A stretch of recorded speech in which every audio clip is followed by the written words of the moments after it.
Hello everyone, my name is Gulab Shah और आप सभी देख रहे हैं मेरा official channel due education club. I hope आप सभी ठीक होंगे और आप सभी अपनी अपनी स्टडी बहुत अच्छे से कर रहे होंगे। देखिए, आज की जो मेरी वीडियो है वो बीए ऑनर्स पॉलिटिकल साइंस की होने वाली है। बीए ऑनर्स पॉलिटिकल साइंस ये जो आपकी होने वाली है ये 6 सेमेस्टर की होने वाली है, जिसका जो सब्जेक्ट है जिसका नाम है पब्लिक पॉलिसी यानी लोक नीति। अगर आपके पास भी ये सब्जेक्ट है तो ये वीडियोज़ आप लोगों के लिए बहुत ज़्यादा इंपॉर्टेंट होने वाली हैं, क्योंकि हम इन वीडियोस में जो इंपॉर्टेंट क्वेश्चन विद आंसर हैं वो देख रहे हैं। यानी इंपॉर्टेंट जो क्वेश्चंस हैं वो तो देख ही रहे हैं, जो आपके एग्जाम के पॉइंट ऑफ व्यू से बहुत ज़्यादा इंपॉर्टेंट है। एंड हम लोग आंसर भी देख रहे हैं कि उन क्वेश्चंस में क्या आंसर लिखा जाएगा। तो अगर आपने प्रीवियस जो मेरी वीडियो नंबर 1 है वो नहीं देखी है तो आप उसको ज़रूर चेकआउट कर लीजिए। बहुत ज़्यादा इंपॉर्टेंट है, क्योंकि इसमें मैंने बहुत सारे इंपॉर्टेंट क्वेश्चंस करवाए हैं। अब हमारी वीडियो नंबर 2 होने वाली है, जो कि इंपॉर्टेंट क्वेश्चंस की ही है। यानी लास्ट हमने जहाँ इसमें इंपॉर्टेंट क्वेश्चन छोड़े थे वहीं से आगे अब हम इसमें कंटिन्यू करेंगे। एंड एक और वीडियो होगी जो आपकी वीडियो नंबर 3 होगी, जो कि इन दोनों की मर्ज होगी क्विक रिवीजन के लिए। ठीक है, जो आपके एग्जाम से पहले एक बार क्विक रिवीजन करवा देगी आप लोगों का, ताकि आप लोग एक भी पॉइंट अगर मिस कर रहे हों तो आप उसे अच्छे से देख पाएँ और अपनी स्टडी को कंटिन्यू कर पाएँ। तो आप मेरी वीडियो को लाइक करना एंड मेरे यूट्यूब चैनल को सब्सक्राइब करना मत भूलिएगा। एंड मैंने एक और वीडियो बनाई है जिसमें मैंने आपको सारे ही जो इम्पोर्टेंट पॉइंट्स हैं वो कवर करवाए हैं, जो आपकी बुक या ये कहूँ जो आपके एग्जाम के पॉइंट ऑफ व्यू से बहुत ज़्यादा इंपॉर्टेंट है। हर चैप्टर के जो इंपॉर्टेंट पॉइंट्स हैं वो कवर करवाए हैं, तो उसका भी लिंक आपको प्लेलिस्ट में मिल जाएगा। आप उस वीडियो को भी ज़रूर देखना। ठीक है, चलिए हम लोग बिना देरी करे लास्ट हमने जहाँ छोड़े थे वहीं से आगे यानी वीडियो नंबर 2 को कंटिन्यू करते हैं। ओके, नेक्स्ट क्वेश्चन है हमारा, नीति डिज़ाइन की प्रक्रिया को स्पष्ट कीजिए। यानी जो नीति डिज़ाइन है उसकी जो प्रक्रिया है उसको स्पष्ट करना है, उसके बारे में आपको बताना है। तो इसका आंसर आप इस तरह से लिखेंगे, नीति डिज़ाइन का अर्थ। यानी पहले हम देखेंगे नीति जो डिज़ाइन है आखिर वो होती क्या है। नीति डिज़ाइन वह प्रक्रिया है जिसके माध्यम से किसी सामाजिक, आर्थिक, राजनीतिक समस्या के समाधान हेतु प्रभावी और व्यवहारिक नीति ढांचे का निर्माण किया जाता है। यानी एक ऐसी प्रक्रिया या एक ऐसा स्वरूप जिसके माध्यम से सामाजिक, आर्थिक, राजनीतिक जो भी समस्या होती है उसके लिए एक प्रभावी नीति बनाना या प्रभावी एक सल्यूशन बनाना, वो प्रक्रिया जो है हमारी नीति डिज़ाइन कहलाती है। इसमें नीतियों के उद्देश्यों, समाधानों, उपकरणों, कार्यक्रमों और कार्यान्वयन तंत्र को व्यवस्थित रूप से तैयार किया जाता है, ताकि नीति अपने लक्ष्य को प्रभावी रूप से प्राप्त कर पाए। यानी जो भी जिस भी मुद्दे पर नीति बना रही है या नीति बन रही है वो अपनी जो लक्ष्य है उसे प्राप्त कर पाए। इसी वजह से उसकी जो वो उद्देश्य है, संसाधन है, उपकरण है, कार्यक्रम है, उन पर ध्यान दिया जाता है। कार्यान्वयन तंत्र है उसको अच्छे से देखा जा सकता है या बनाया जाता है। ठीक है, अब हम देखेंगे नीति डिज़ाइन की प्रक्रिया के प्रमुख चरण, कि जो नीति डिज़ाइन है इसकी जो प्रक्रिया है इसके प्रमुख चरण क्या होते हैं, किस किस चरणों से नीति डिज़ाइन होती है। तो पहले हम देखेंगे समस्या की स्पष्ट परिभाषा। यानी जो भी समस्या है उसकी स्पष्ट परिभाषा होती है। किस तरह से डिज़ाइन की शुरुआत समस्या की सटीक पहचान और परिभाषा से होती है। ये समझना ज़रूरी होता है कि किन कौन सी समस्या नीति द्वारा हल की जा सकती है या कौन सी ऐसी नीति बनाए जो इस समस्या को हल कर दे। इसीलिए समस्या की जो सटीकता है या स्पष्टता है वो ज़रूरी हो जाती है। नेक्स्ट अब हम देखेंगे नीति लक्ष्य का निर्धारण। जो भी नीति है उसका लक्ष्य जो होता है उसका निर्धारण करना ज़रूरी होता है। किस तरह से, समस्या की पहचान के बाद नीति के उद्देश्य तय किए जाते हैं, जैसे गरीबी उन्मूलन हो गया, रोजगार सृजन हो गया, शिक्षा सुधार हो गए। ऐसे जो मुद्दे होते हैं उन पर नीतियाँ बनाई जाती हैं। ठीक है, नेक्स्ट अब हम देखेंगे, नेक्स्ट है हमारा नीति उपकरणों का चयन। किस तरह से जो नीति उपकरण है उनका चयन होता है। इसमें आप लिखेंगे नीति लक्ष्य को प्राप्त करने के लिए आवश्यक उपकरण, जैसे कि कानून हो गया, अनुदान हो गया, कर प्रोत्साहन हो गया, योजना हो गई, इन सभी का चयन करना आवश्यक होता है ताकि एक अच्छी नीति बन सके। नेक्स्ट अब हम देखेंगे विकल्पों का मूल्यांकन। यानी जो भी विकल्प होते हैं उनका मूल्यांकन करना ज़रूरी है। किस तरह से, विभिन्न रणनीतियों और उपकरणों का तुलनात्मक अध्ययन कर कर यह देखा जाता है कि कौन सा विकल्प सबसे उपयोगी या व्यवहारिक है। तभी तो हम सबसे जो इम्पोर्टेंट या ये कहें सबसे जो उपयोगी सल्यूशन है वो ले पाएंगे। इसीलिए इनका जो मूल्यांकन है, रणनीतियों का तुलनात्मक अध्ययन है वो करना आवश्यक है, ताकि जो बेस्ट सल्यूशन है वो मिल पाए या बेस्ट नीति बन पाए। नेक्स्ट अब हम देखेंगे हितधारकों की भागीदारी। यानी जो हितधारक होते हैं उनकी भागीदारी किस तरह से, नीति डिज़ाइन में विभिन्न हितधारक जैसे नागरिक समाज, विशेषज्ञ, वैज्ञानिक समूहों और स्थानीय जो समुदायों की राय होती है वो अनुभवों को शामिल करता है, या इन सभी ये जो व्यक्ति होते हैं उनकी आवश्यकता होती है, ताकि जो नागरिक हैं वो देख पाएँ वो चीज़ सही है या नहीं। विशेषज्ञ यानी वो पर्टिकुलर उस विषय में बहुत ज़्यादा नॉलेज रखने वाला होना चाहिए। व्यावहारिक जो समूह होते हैं वैसे होने चाहिए। स्थानीय जो समुदाय हैं उनकी भी राय लेनी चाहिए ताकि जो नीति है वो अच्छी बन सके। नेक्स्ट अब हम देखेंगे कार्यान्वयन व्यवस्था का निर्धारण किस तरह से आप इसमें लिखेंगे। नीतियों को लागू करने वाली संस्थाएं, संसाधनों और प्रक्रियाओं का नियोजन किया जाता है ताकि नीति जमीनी स्तर पर पहुंचे। यानी जो भी संसाधन है या फिर संस्थाएं हैं उनका प्रक्रिया के से यही कहें नियोजन रूप से बनाया जाता है ताकि जो ज़मीनी स्तर है यानी जो रियलिटी है उसमें भी जो नीति है वो वर्क कर पाए। ठीक है, नेक्स्ट अब हम देखेंगे मूल्यांकन और लचीलापन किस तरह से इसमें आप लिखेंगे। नीति डिज़ाइन में निगरानी तंत्र और आवश्यकता अनुसार नीतियों को बदलाव की व्यवस्था भी शामिल होती है ताकि समय अनुसार इसमें सुधार किया जा सके। यानी ऐसा नहीं है कि कठोर नीति बना दी, नहीं, हमें लचीली नीति बनानी चाहिए ताकि जैसी भी हमें आवश्यकता हो समय के साथ या फिर जैसी भी आवश्यकता हो उसके अनुसार हम उसमें चेंज कर सकें। आई होप आपको ये क्वेश्चन समझ में आ गया होगा। अब हम देखेंगे इस क्वेश्चन का निष्कर्ष। निष्कर्ष में आप लिखेंगे नीति डिज़ाइन एक रचनात्मक और रणनीतिक प्रक्रिया है जो किसी नीति की सफलता की नींव रखती है। यही यदि डिज़ाइन में स्पष्ट भागीदारी और व्यावहारिकता हो तो नीति अधिक प्रभावशाली और टिकाऊ बन सकती है। यानी इन सभी का होना बहुत ज़्यादा आवश्यक है। ये प्रक्रिया न केवल नीति को लागू करने में मदद करती है बल्कि इसे लक्ष्य को प्राप्ति सुनिश्चित भी करती है। तभी कोई भी जो लक्ष्य है या नीति का जो मुद्दा होता है उसको प्राप्त कर पाते हैं। ठीक है, नेक्स्ट क्वेश्चन की तरफ चलेंगे। नेक्स्ट क्वेश्चन है हमारा नीति निगरानी से ये क्या तात्पर्य है। नीति निगरानी में भागीदारी सूचना प्रणाली यानी GIS की उपयोगिता को स्पष्ट कीजिए। यानी जो नीति निगरानी है उससे आपका क्या तात्पर्य है या ये कहूँ नीति निगरानी क्या होती है। और नीति निगरानी में जो भौगोलिक सूचना प्रणाली है यानी GIS उसकी जो उपयोगिता है या फिर उसका जो रोल है वो आपको बताना है। तो पहले हम देखेंगे नीति निगरानी के तात्पर्य कि नीति निगरानी आखिर होती क्या है। ठीक है, इसमें हम देखेंगे नीति निगरानी एक ऐसी प्रक्रिया है जिसके माध्यम से यह सुनिश्चित किया जाता है कि कोई नीति या कार्यक्रम उसके निर्धारित लक्ष्य समय समीक्षा संसाधनों और परिणामों के अनुसार कार्य कर रही है या नहीं। यानी ये जो है नीति निगरानी ये देखने की प्रक्रिया है या ये देखने का कार्य करता है कि जो भी हम कार्य कर रहे हैं या जो भी हमने नीति बनाई है वो अपने निर्धारित लक्ष्य या निर्धारित समय पर कार्य कर रही है या नहीं भी कर रही, बस ऐसे हमने चला रखी है। यह नीति के प्रभावी कार्यान्वयन, गतिविधियों की प्रगति और लक्षित समूहों तक पहुंचने को निरंतर देखने और मूल्यांकन करने का कार्य है। यानी ये जो है ये निरंतर देखती है कि जो भी हम नीति चला रहे हैं वो एक्चुअल टाइम में या ये कहें जितना टाइम हमने फिक्स किया है उसमें कार्य कर भी रही है या नहीं। नेक्स्ट अब हम देखेंगे नीति निगरानी से सरकार को यह जानकारी मिलती है कि क्या नीति सही दिशा में आगे बढ़ रही है या नहीं। यानी सरकार को ये भी पता चलता है कि नीति जो है वो सही दिशा में बढ़ भी रही है या बस ऐसे ही बढ़ी जा रही है या गलत दिशा में जा रही है। तो इसीलिए नीति निगरानी बहुत ज़्यादा आवश्यक है और यदि नहीं तो उसमें कौन से सुधार किए जाएं ये भी नीति निगरानी से पता चलता है, जिससे पारदर्शिता, उत्तरदायित्व और नीतिगत परिणामों की गुणवत्ता को बनाए रखने में सहायता मिलती है। ठीक है, अब हम देखेंगे नीति निगरानी के उद्देश्य। यानी जो नीति निगरानी है उसके क्या उद्देश्य हैं। तो पहला हम देखेंगे नीति के कार्यान्वयन की वास्तविकता स्तर का पता लगाया जाता है। यानी वो वास्तविक जो स्थिति है उसमें कार्य कर भी रहा है या नहीं ये पता लगाता है। निर्धारित लक्ष्य और प्राप्त लक्ष्यों के बीच अंतर को समझता है। यानी जो भी हमने निर्धारित लक्ष्य किए हैं और जो हमने प्राप्त कर लिए हैं लक्ष्य उनके बीच में अंतर को बताता है कि हमने अभी तक क्या प्राप्त किया और क्या प्राप्त करना है। नेक्स्ट अब हम देखेंगे संसाधनों के उपयोग की निगरानी करता है। यानी जो भी हम संसाधन उपयोग कर रहे हैं उन पर निगरानी रखता है। नेक्स्ट अब हम देखेंगे कार्य में आ रही बाधाओं की पहचान करता है कि कार्य जो हो रहा है इसमें कौन कौन सी बाधाएं आ रही हैं, क्या क्या सोल्यूशन होना चाहिए।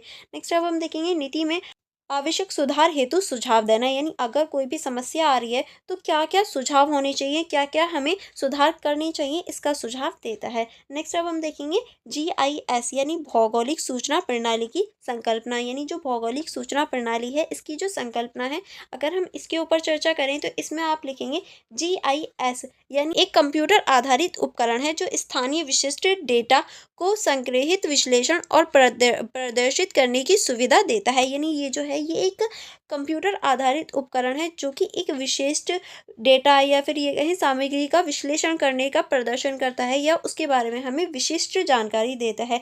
यह मानचित्र, आंकड़ा, सूचना के योगदान से कार्य करता है, यानी इसके माध्यम से हम किसी भी चीज़ के मानचित्र हो गया, आंकड़ा हो गया या फिर सूचना को ग्रहण कर सकते हैं।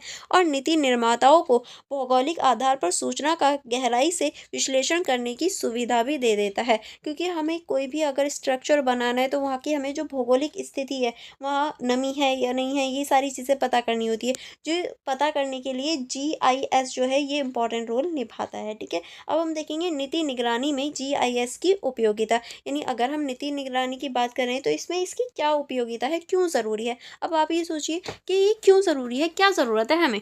तो अगर हम इसकी उपयोगिता की बात करें तो पहला आप लिखेंगे स्थानीय आधारित नीति निगरानी। किस तरह से इसमें आप लिखेंगे, जीआईएस के माध्यम से यह पता लगाया जाता है कि नीति या योजना किस क्षेत्र में प्रभावी रही और किन क्षेत्रों में कमजोर। उदाहरण, मनरेगा जैसी योजनाओं में जिलावार कार्य प्रगति में ये देखे जा सकते हैं। ये जो है हर क्षेत्र पर निगरानी रखती है और ये देखती है कि किस क्षेत्र में जो योजना है वो कामगार रही है, कमजोर रही है, यानी किस क्षेत्र में वर्क किया उस योजना ने और किस क्षेत्र में नहीं किया। ये मनरेगा जो नीति आई थी उसके बारे में हम देख सकते हैं उदाहरण के रूप में। नेक्स्ट अब हम देखेंगे संसाधन आवंटन का मूल्यांकन। किस तरह से संसाधन जो आवंटन है उनका मूल्यांकन होता है। जीआईएस ये दिखा सकती है कि किन क्षेत्रों में अधिक या कम संसाधनों का उपयोग हुआ है, जिससे संसाधन आवंटन में संतुलन किया जा सकता है या संसाधन जो आवंटन है वो ठीक तरीके से किए जा सकते हैं। नेक्स्ट अब हम देखेंगे समस्याग्रस्त क्षेत्रों की पहचान। जीआईएस तकनीक उन क्षेत्रों की पहचान करने में मदद करती है जहां नीति के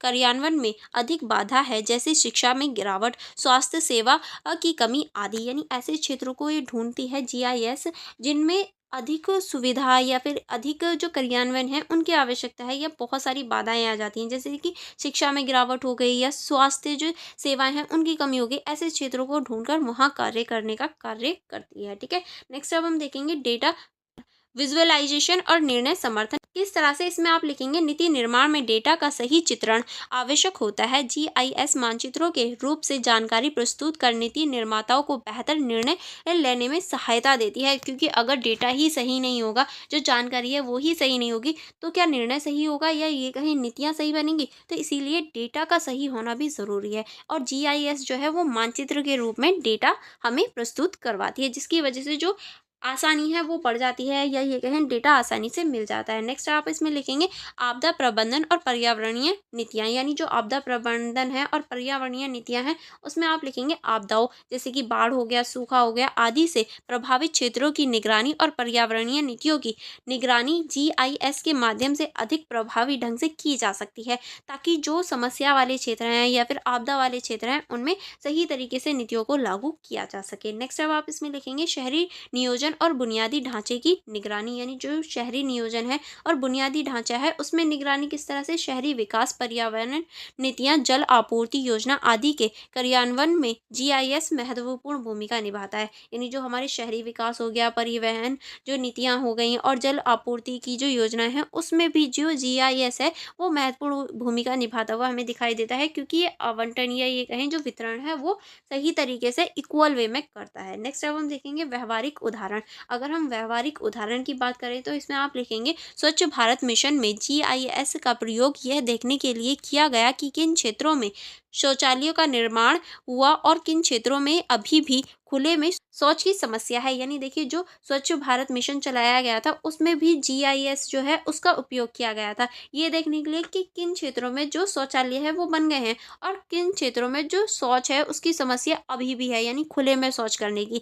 तो वो चीज़ को मापने के लिए या समझने के लिए या ये कहें एक तरह से डाटा लेने के लिए जीआईएस जो प्रयोग है वो किया गया था। नेक्स्ट आप इसमें लिखेंगे राष्ट्रीय स्वास्थ्य मिशन में स्वास्थ्य केंद्रों की स्थिति, जनसंख्या और संसाधनों की उपलब्धता का विश्लेषण जीआईएस द्वारा ही किया गया था। ठीक है, आई होप आपको ये क्वेश्चन समझ में आ गया होगा। अब हम देखेंगे इस क्वेश्चन का निष्कर्ष। निष्कर्ष में आप लिखेंगे नीति निगरानी किसी भी लोक नीति की सफलता सुनिश्चित करने के लिए आवश्यक प्रक्रिया है। यह नीति की पारदर्शिता, जवाबदेही और गुणवत्ता को बनाए रखने के आधार है, क्योंकि अगर नीति में पारदर्शिता, जवाबदेही और गुणवत्ता नहीं होगी तो वो नीति बेकार है। और जो जीआईएस है वो इसमें बहुत महत्वपूर्ण भूमिका निभाती है। जीआईएस एक आधुनिक तकनीक के रूप में नीति निगरानी को अधिक सटीक, वैज्ञानिक और प्रभावी बनाती है, जो कि अभी हम देख भी चुके हैं। इससे नीति निर्माताओं को न केवल बेहतर सूचना मिलती है, बल्कि समस्याओं को क्षेत्रीय आधार पर पहचान कर त्वरित समाधान भी संभव हो पाता है। यानी ये समस्याओं को बुनियादी क्षेत्र या फिर जो स्टार्टिंग वाला फेज होता है वहीं पहचान लेती है और तुरंत जो समाधान होता है वो भी प्राप्त करवा देती है। अतः आज के तकनीकी युग में GIS नीति निगरानी एक अनिवार्य उपकरण बन चुका है, क्योंकि ये बहुत ज़्यादा इंपॉर्टेंट रोल निभाता हुआ हमें दिखाई देता है हर नीति के अंतर्गत। ठीक है, चलिए नेक्स्ट क्वेश्चन की तरफ बढ़ेंगे। नेक्स्ट क्वेश्चन है हमारा, स्थानीय सरकार सार्वजनिक नीति के कार्यान्वयन में किस प्रकार योगदान देती है।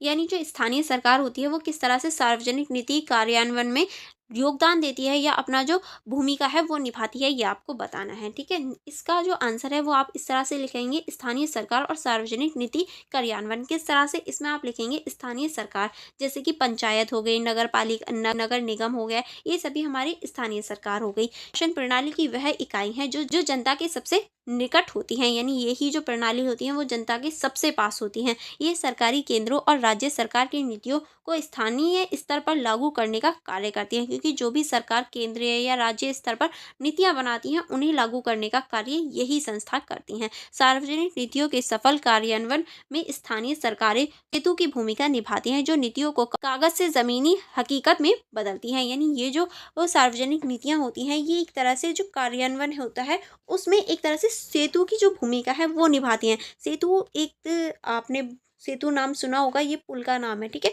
जो कि भगवान राम ने बनवाया था, जो कि एक तरह से श्रीलंका और भारत को जोड़ने का कार्य करती है। इसी तरीके से जो ये नीतियां हैं या ये कहें सार्वजनिक जो नीतियां हैं वो सेतु का ही कार्य करती हैं, किसी भी कागज वाली नीति को जमीनी स्तर पर लाने के लिए या ज़मीनी स्तर पर लागू करवाने के लिए। ठीक है, यानी एक्चुअल लाइफ में लागू करवाने के लिए। अब हम देखेंगे स्थानीय सरकार का योगदान, यानी इसमें जो स्थानीय सरकार है उसका क्या योगदान होता है। तो इसमें आप लिखेंगे, देखिए आप भी सोचिए कि स्थानीय सरकार क्या क्या योगदान कर सकती है, आप अपनी दिमाग भी लगाइए एंड अब हम देखेंगे कि किस तरह से ये योगदान करती है। ठीक है, तो पहला आप लिखेंगे नीति की स्थानीयकरण, यानी जो भी नीति है उसका स्थानीयकरण होता है। स्थानीय सरकार किसी नीति को स्थानीय ज़रूरतों और परिस्थितियों के अनुसार ढालती है, जिससे नीति अधिक प्रासंगिक और प्रभावी हो जाती है। जिससे क्या होता है, कोई भी नीति अधिक जो प्रासंगिक है और प्रभावित हो जाती है। देखिए ये जो हेडिंग्स है अगर आप सिर्फ ये याद कर लें, अंदर का आप खुद बनाकर लिख सकते हैं, क्योंकि आप ग्रेजुएशन के स्टूडेंट हैं तो आपको सिर्फ ये हेडिंग्स याद करनी।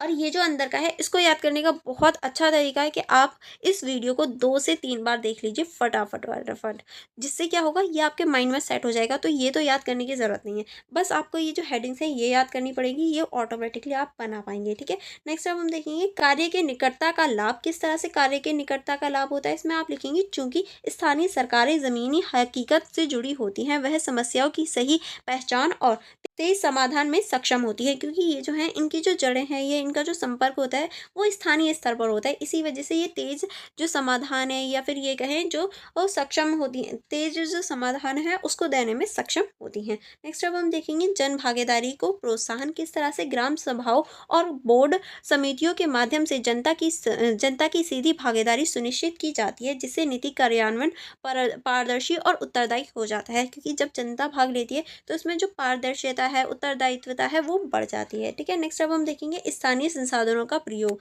जो भी हमारे स्थानीय संसाधन होते हैं उनका प्रयोग होता है किस तरह से, स्थानीय सरकारें स्थानीय मानव संसाधन, तकनीकी और वित्तीय संसाधनों का उपयोग करके नीतियों को अधिक कुशलतापूर्वक लागू करते हैं या नीतियों को अच्छे से लागू करने का कार्य करते हैं। ठीक है, चलिए आगे बढ़ेंगे।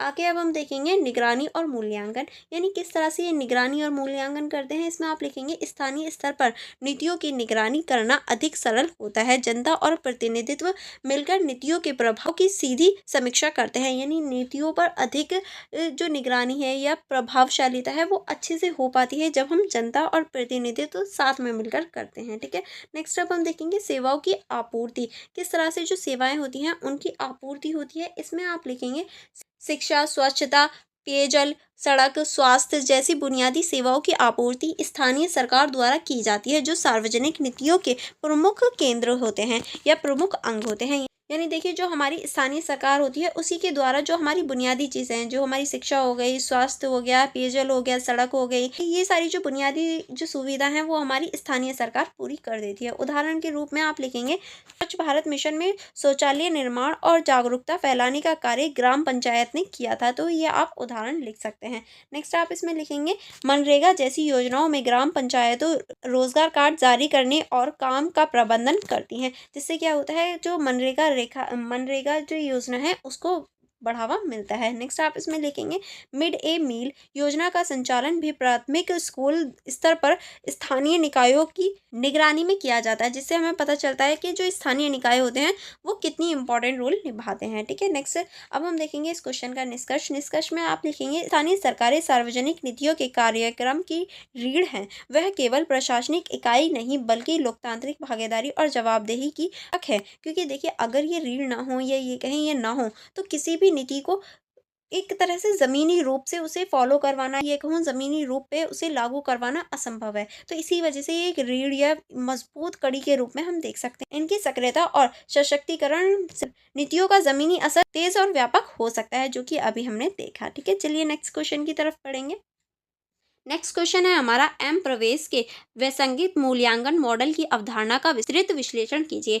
यानी जो एम प्रवेश है इनका जो विसंगित मूल्यांकन मॉडल है इसकी जो अवधारणा है इसका आपको विश्लेषण करना है, इसके बारे में आपको बताना है। ठीक है, तो चलिए पहले हम देखेंगे परिचय। परिचय में आप लिखेंगे नीति मूल्यांकन लोक नीति प्रक्रिया का एक महत्वपूर्ण चरण है। यानी अगर हम नीति मूल्यांकन की बात करें तो ये लोक नीति जो प्रक्रिया है इसका महत्वपूर्ण चरण या महत्वपूर्ण हम पार्ट देख सकते हैं, जिसमें ये जांचा जाता है कि कोई नीति अपने घोषित लक्ष्य को किस हद तक पूरा कर रही है। यानी इसमें ये देखा जाता है कि जो भी नीति बनाई गई है उसने जो घोषित लक्ष्य किया है या उसने जो अपना लक्ष्य माना है वो किस हद तक वहां तक पहुंच पाई है या कार्य कर रही है या नहीं। ठीक है, इस संदर्भ में एम प्रवेश द्वारा प्रतिपादित विसंगत मूल्यांकन मॉडल एक अत्यंत उपयोगी और व्यवहारिक ढांचा प्रस्तुत करता है, जो कि एम प्रवेश द्वारा प्रस्तुत किया गया है। यह मॉडल 1960 के दशक में विकसित हुआ और मुख्यतः शैक्षिक कार्यक्रमों के मूल्यांकन में प्रयुक्त हुआ, किंतु बाद में इसका प्रयोग लोक नीति मूल्यांकन में भी होने लगा। यानी देखिए ये जो मॉडल है ये 1960 में आया था और सबसे पहले इसे शिक्षा जो क्रियान्वयन है या शिक्षा का जो क्षेत्र है उसी में इसे लागू किया गया था, लेकिन बाद में इसे जो लोक नीति है उसमें भी इसे मूल्यांकन या फिर मूल्यांकन करने के लिए यूज़ किया जाने लगा। अब हम देखेंगे विसंगत मूल्यांकन मॉडल की अवधारणा। यानी विसंगत जो मूल्यांकन मॉडल है इसकी क्या अवधारणा है, तो इसमें आप लिखेंगे एम प्रवेश का विसंगत मॉडल यह मानता है कि नीति या कार्यक्रम में मूल्यांकन या उद्देश्य योजना और वास्तविक कार्यान्वयन के बीच अंतर को पहचानना और उसे सुधारना है। इसका मूल उद्देश्य सुधारात्मक कार्रवाई के माध्यम से नीतियों को उसके निर्धारित मानकों तक पहुंचाना है या मानकों तक ले जाना है। ठीक है, इस अगर हम इसके मॉडल के प्रमुख घटक और चरणों की बात करें, यानी जो हमारा विसंगत मूल्यांकन मॉडल है इसके जो प्रमुख घटक या इसके जो प्रमुख चरणों की बात करें तो चलिए इसके देख लेते हैं। एम प्रवेश ने अपने मॉडल को 5 प्रमुख चरणों में विभाजित किया। यानी इन्होंने अपना जो मॉडल है उसको 5 भागों में विभाजित किया था। तो पहला है हमारा डिज़ाइन चरण। डिज़ाइन चरण क्या है, इस चरण में कार्यक्रम नीति के उद्देश्य मानक और अपेक्षित परिणाम तय किए जाते हैं। यानी जो भी हमारी नीति बन रही है उसका उद्देश्य क्या होगा, मानक क्या होंगे और अपेक्षित परिणाम यानी हम उस नीति से क्या परिणाम क्या चाहते हैं या क्या चेंजेस चाहते हैं, इस बात पर ध्यान दिया जाता है। यह मूल्यांकन का आधार तैयार करती है। यानी जो भी हमारा मूल्यांकन होगा उसका आधार यही तय किया जाता है कि इसके बाद में जब हमारा मूल्यांकन होगा तो हमें ये आउटपुट चाहिए। ठीक है, नेक्स्ट जो चरण होता है वो होता है हमारा स्थापना चरण। स्थापना चरण में क्या होता है, यह देखा जाता है कि नीति या कार्यक्रम को उस रूप में लागू किया गया है या नहीं जैसा डिज़ाइन किया गया था। यानी जो हमने डिज़ाइन बनाया था नीति का वो उसी रूप में लागू हुई है या उसका डिज़ाइन ही बदल गया, इस बात पर ध्यान दिया जाता है। यदि डिज़ाइन और कार्यान्वयन में अंतर पाया जाता है तो वह विसंगत कहलाता है। यानी अगर डिज़ाइन और कार्यान्वयन में अंतर हो तो वह विसंगत कहलाएगा। यानी वो विसंगत जो है वो उसके अंतर्गत आ जाएगा, यानी उसमें अभी चेंजेस या फिर ये कहें विसंगत की आवश्यकता है। ठीक है, जो हमारा थर्ड पॉइंट होगा वो होगा हमारा प्रक्रिया चरण। प्रक्रिया चरण कैसे, इसमें नीतियों के क्रियान्वयन की प्रक्रिया की निगरानी की जाती है, यानी जो भी हमारी नीति बनी है उसका क्रियान्वयन होता है, उसकी जो प्रक्रिया है उस पर निगरानी की जाती है। वास्तविक गतिविधियों और निर्धारित प्रक्रियाओं के बीच अंतर की पहचान की जाती है, यानी जो भी हमारी वास्तविक गतिविधियां हैं उसमें जो निर्धारित प्रक्रिया हैं उनके बीच में अंतर जो है उसकी पहचान की जाती है। फोर्थ जो होता है हमारा चरण वो होता है हमारा उत्पादन चरण, यानी जो भी हमारा अब आउटपुट जो है वो आना शुरू होगा, यानी उत्पादन होगा। इस चरण में क्रियाक्रम में परिणामों की जांच की जाती है, जैसे कि लाभार्थियों पर इसका क्या प्रभाव पड़ा, यानी अब जो परिणाम निकलेंगे उन पर जांच होगी कि लाभार्थी जो हैं उन पर इसका क्या प्रभाव पड़ रहा है, यानी इसका नकारात्मक सकारात्मक क्या प्रभाव है ये देखा जाता है। यह प्रणालियों की पूर्व निर्धारित लक्ष्यों से तुलना कर मापता है, यानी जो भी हमने पहले निर्धारित किए गए थे लक्ष्य उनकी तुलना की जाती है कि हमने क्या एक्चुअल में वो चीज़ प्राप्त की या नहीं की, इस बात पर ध्यान दिया जाता है। नेक्स्ट होता है हमारा पांचवा जो है वो है हमारा लागत लाभ विश्लेषण चरण, यानी जो लागत है और जो लाभ है उसका जो विश्लेषण चरण है वो होता है। यह ऐच्छिक चरण है जिसमें यह देखा जाता है कि प्राप्त लाभों के मुकाबले खर्च कितना है, यानी ये जो चरण है ये एक ऐच्छिक चरण है। अगर आपकी इच्छा है तो करवाओ वरना मत करवाओ। इससे क्या होता है, इससे हमें ये पता चलता है जो हमने लगाया है उसमें जो हमने आउटपुट दिया है क्या उतना हमें इनपुट मिला है, हमारा लाभ हुआ है या फिर नुकसान हुआ है। इस वाले चरण में हमें ये चीज़ पता चलती है। ठीक है, इसमें आप लिखेंगे इससे नीतियों का आर्थिक दक्षता का आकलन किया होता है, यानी जो भी हमारी नीति है उसके आर्थिक जो दक्षता है वो मापा जाता है इसके अंतर्गत कि हमें उस नीति से लाभ हुआ हानि हुई या इक्वल रहा, ये चीज़ हमें पता चलती है। अब हम देखेंगे विसंगत की अवधारणा, यानी जो विसंगत है इसकी जो अवधारणा है इसमें आप लिखेंगे इस मॉडल में विसंगत का अर्थ है मानव और वास्तविक निष्पादन में अंतर, यानी जो मानव है उसकी विसंगत और जो वो वास्तविक निष्पादन है उनमें अंतर करना हमारी विसंगता होती है। ठीक है, उदाहरण के लिए यदि एक स्वास्थ्य योजना का लक्ष्य 80% गर्भवती महिलाओं को आयरन की गोली देना है लेकिन वास्तव में केवल 60% को मिली तो 20% यह कमी ये विसंगत कहलाएगी। यानी देखिए अगर उदाहरण के रूप में हम समझाएं कि 80% का हमने लक्ष्य माना कि जो भी महिला प्रेग्नेंट है उन्हें हम आयरन की गोली देंगे 80% महिलाओं को, ठीक है, लेकिन ये एक्चुअल में हमने 80% तो माना लेकिन हम कंप्लीट कर पाए सिर्फ 60%। अब 80 में से 60% में से ये जो 20% बचे जिसे हमने गोली नहीं दी आयरन की, ये जो 20% है ये हमारे विसंगत कहलाएंगे। यानी हमने अनुमान तो लगाया था कि हम सारों को कवर करेंगे, 80 के 80% करेंगे, लेकिन हमने करे 60% कवर। अब ये 20% रह गए, 20% जो रह गए ये हमारे विसंगत कहलाएंगे। आई होप आपको विसंगत समझ में आ गया होगा। ठीक है, अब हम चलेंगे मॉडल की विशेषताएं, यानी ये जो मॉडल है इसकी क्या विशेषताएं हैं। तो पहले हम देखेंगे सुधार उन्मूलन, उद्देश्य निंदा करना नहीं बल्कि विसंगतता को पहचान कर उसे सुधार करना है। यानी इसका उद्देश्य कभी भी निंदा या फिर उस चीज़ की बुराई करना नहीं होता बल्कि उसकी जो विसंगतता है उसकी जो कमी है उसको पहचान कर उसमें सुधार करना होता है। जैसे कि हमारे माता पिता करते हैं, कभी भी हमारी कमियों को दिखाते हैं तो उनका मतलब कभी उन्हें ताना देना या फिर उनकी निंदा करना नहीं होता कि हमें वो ताना दे रहे हैं या हमारी जो बुराई है वो कर रहे हैं, नहीं, वो चाहते हैं कि उसमें सुधार किया जाए, उसमें ये जो इम्प्रूवमेंट है वो होना चाहिए। तो इसी तरीके से ये जो है विसंगत मॉडल की जो विशेषता ये मानी जाती है। ठीक है, नेक्स्ट अब हम देखेंगे मानकों पर आधारित, किस तरह से ये मानकों पर आधारित है। इसमें आप लिखेंगे मूल्यांकन स्पष्ट मानकों की तुलना में ये किया जाता है जिससे प्रक्रिया पारदर्शी और वस्तुनिष्ठ बनती है, यानी जो भी हमारा मूल्यांकन होगा वो मानकों की तुलना में किया जाता है जिसकी वजह से जो पारदर्शिता है और जो वस्तुनिष्ठता है वो बनती है। ठीक है, आई होप आपको ये सारी चीज़ें समझ में आ रही होंगी। नेक्स्ट अब हम देखेंगे चरणबद्ध दृष्टिकोण, किस तरह से प्रत्येक चरण में मूल्यांकन से लगातार निगरानी और सुधार की एक गुंजाइश की जाती है ताकि जो भी मूल्यांकन हो रहा है उसमें लगातार जो निगरानी है वो तो हो, साथ में सुधार भी हो। ऐसा नहीं है कि आप देख तो रहे हैं पर उसमें सुधार नहीं कर रहे हैं, तो सुधार भी होना आवश्यक है।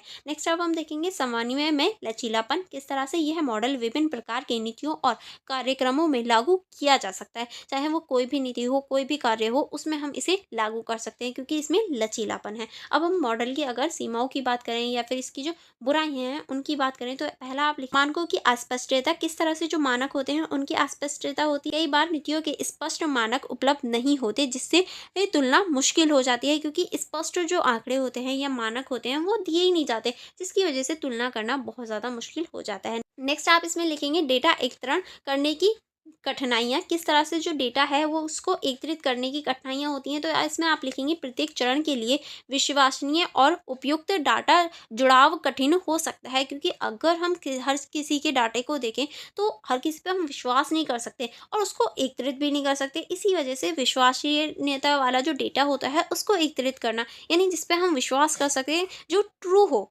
उसको एकत्रित करना कठिन हो जाता है। नेक्स्ट अब हम देखेंगे संपूर्णता की कमी। किस तरह से संपूर्णता की कमी होती है? मॉडल केवल विसंगत तक सीमित नहीं है। यह नहीं बताता कि कोई नीति सामाजिक रूप से कितना न्यायसंगत न्यायसंगत या नैतिक है। यानी देखिए, ये सिर्फ विसंगत तक ही सीमित नहीं है, बल्कि ये भी नहीं बताता कि कोई भी नीति सामाजिक रूप से कितनी न्यायसंगत है या फिर नैतिक है। ये चीज़ बताने का कार्य नहीं करता। ठीक है, नेक्स्ट अब हम देखेंगे राजनीतिक संदर्भ में उपेक्षा। किस तरह से मूल्यांकन में राजनीतिक दबावों और सामाजिक संदर्भ की भूमिका को अनदेखा किया जाता है। यानी जो भी राजनीतिक दबाव होता है या फिर राजनीतिक जो संदर्भ होते हैं, उनको एक तरह से अनदेखा कर दिया जाता है। आई होप आपको ये क्वेश्चन समझ में आ गया होगा। अब हम देखेंगे इस क्वेश्चन का निष्कर्ष। निष्कर्ष में आप लिखेंगे एम प्रवेश का विसंगिक मूल्यांकन मॉडल लोक नीति मूल्यांकन में तथ्य आधारित व्यवस्थित और सुधारोन्मुख दृष्टिकोण प्रदान करता है। किस तरह से? ये अभी हमने देखा, क्योंकि ये सुधार पर ध्यान देता है। यह नीति निर्माण और क्रियान्वयन के बीच मजबूत खामियों को उजागर कर उन्हें समय रहते सुधारने की दिशा में कार्य करता है। यानी जो भी खामियां, जो भी बुराइयां होती हैं, उनको उजागर कर उन्हें सुधारने और सही जो दिशा होती है वहां पर चलने के लिए ये प्रेरित करता है। हालांकि इसकी सीमाएं भी हमने देखी, क्योंकि ये खामियों को तो देखता है लेकिन कुछ तो सीमाएं हैं ही इसमें। फिर भी नीतियों की गुणवत्ता सुधारने में यह एक प्रभावी उपकरण के रूप में कार्य करता है, क्योंकि ये नीतियों में कमियां तो निकालता है लेकिन कमियों के साथ साथ उसका जो सल्यूशन है वो भी देता है कि हाँ, हमें ये चीज़ अपनानी चाहिए ताकि हम इस चीज़ से बच सकें। ठीक है, आई होप आपको ये क्वेश्चन अच्छे से समझ में आ गए होंगे और यहाँ आपकी जो फुल बुक के इंपॉर्टेंट क्वेश्चन विद आंसर हैं वो कवर हो जाते हैं, जो आपके एग्जाम के पॉइंट ऑफ व्यू से बहुत ज़्यादा इंपॉर्टेंट है। And for more connectivity, for more videos, आप मेरे यूट्यूब चैनल को सब्सक्राइब कर लीजिए, बेल आइकन को प्रेस कर लीजिए एंड अपने फ्रेंड्स के साथ भी ज़रूर शेयर करना, क्योंकि ये वीडियोस जिस तरह से आप लोगों के लिए इंपॉर्टेंट है वैसे ही आपके फ्रेंड्स के लिए भी बहुत ज़्यादा इंपॉर्टेंट है। एंड फॉर मोर कनेक्टिविटी आप मेरी इंस्टाग्राम आईडी चेकआउट कर सकते हैं, आप मेरा टेलीग्राम ग्रुप ज्वाइन कर सकते हैं। एंड अगर आप इन सभी की सेल्फ स्टडी करना चाहते हैं नोट्स की, तो आप मेरा जो यूट्यूब चैनल है उसकी मेंबरशिप ज्वाइन कर सकते हैं, अदरवाइज मेरा टेलीग्राम ग्रुप ज्वाइन कर सकते हैं, जहां आपको इन सभी के जो नोट्स हैं वो मिल जाएंगे। अगर फिर भी आपको कोई कन्फ्यूजन रह जाए या कोई प्रॉब्लम हो तो आप मुझसे कमेंट बॉक्स में पूछ सकते हैं। चलिए फिर हम मिलेंगे नेक्स्ट वीडियो में। आप वीडियो को लाइक करना एंड अपने फ्रेंड्स के साथ शेयर करना मत भूलिएगा। Thank you for watching everyone.